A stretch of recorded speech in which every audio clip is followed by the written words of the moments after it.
झंडे तो तभी गड़ेंगे जब आप में वो सिंसियरिटी मैच्योरिटी होएगी। अब 6 महीने लग गए एग्जाम के, तो कैसे तैयारी करें अब? 6 महीने में झंडे गाड़ना चाह रहे हैं आप? हाँ तो बताओ कैसे तैयारी करें आप? देखिए 6 महीने तो मुझे लगता है आपको डिमोटिवेट करने का मेरा बिल्कुल इरादा नहीं है, लेकिन यूपीएससी में आप सोचें कि 6 महीने में ही आप सब कुछ कर देंगे, तो मुझे लगता है कम से कम 1 साल 1.5 साल तो आपको चाहिए ही, कि आप एकदम सिंसियरिटी से और पूरी मेहनत से पूरा हार्ड वर्क कर रहे हैं, स्मार्ट वर्क कर रहे हैं, तो 1.5 साल 1 साल तो आपको चाहिए। 1 साल की प्रिपरेशन बस, और आधा में मतलब हाफ ईयर तो जब हम पेपर देते हैं उसमें ही हो जाता है। पहले प्रीलिम्स देते हैं, फिर मेंस देते हैं, फिर इंटरव्यू देते हैं, तो उसमें ही हो जाता है। देखिए मैं बस यही कहूँगी कि रिवीजन अच्छे से करिए, मतलब जो आपको आता है उसमें आप एकदम कॉन्फिडेंट रहिए कि अगर इस टॉपिक से क्वेश्चन आया तो मैं अटेंड कर ले जाऊंगी। मेरा बेसिक इतना मैंने स्ट्रॉन्ग किया था कि मेरे को ये था कि प्रीलिम्स में अगर बेसिक से कोई क्वेश्चन आया ना, संसद पे, राष्ट्रपति पे, राज्यसभा पे, वल्नरेबल एनिमल्स पे, IUCN पे, इन पे कुछ भी आया तो मैं कर ले जाऊंगी।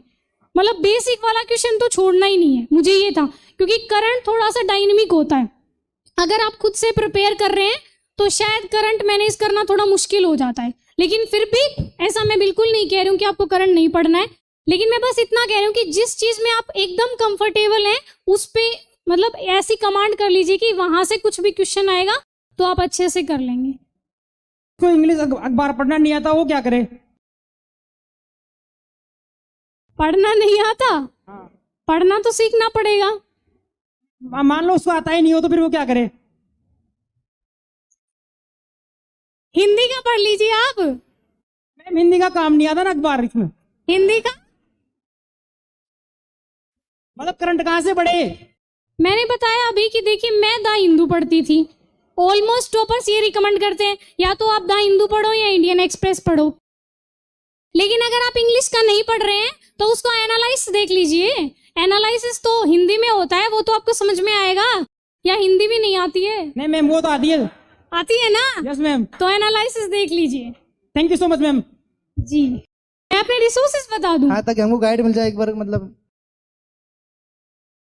देखिए रिसोर्सेज तो मेरे और भी जगह बहुत कोई हो जगह सकता है जैसे हमसे कोई चीज छूट रही हो और आपने वो पढ़ी हो तो हम उसको कवर कर ले अगर टाइम मिला तो।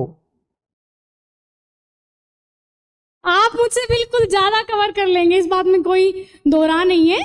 लेकिन देखिए आपके पास अपने कोचिंग के नोट्स हैं तो आप ज्यादा रिसोर्सेज के चक्कर में मत पड़े। फिर भी अगर आपको मेरे जानने, और मैंने सिर्फ मैगजीन्स नहीं पढ़ी, मैंने डेली न्यूज़पेपर पढ़ा है, और आप इतना पढ़ लीजिए बस, मोर देन इनफ है। मैं अपने रिसोर्सेज मतलब यही रहे हैं, NCERTs पढ़ी हैं, उसके बाद मतलब हर सब्जेक्ट की जो स्टैंडर्ड बुक्स रही हैं, जैसे हिस्ट्री के लिए स्पेक्ट्रम पढ़ी है, बिपिन चंद्र की दोनों बुक्स पढ़ी हैं, इंडिया आफ्टर फ्रीडम स्ट्रगल और इंडिया आफ्टर इंडिपेंडेंस दोनों, और पॉलिटी के लिए पहले NCERT पढ़ी है, उसके बाद लक्ष्मीकांत पढ़ी है, और लक्ष्मीकांत सर की एक गवर्नेंस की भी आती है बुक, वो मैंने देखी थी, मतलब पूरी मैं पढ़ी नहीं लेकिन मैंने देख ली थी कि हाँ इसमें क्या क्या है।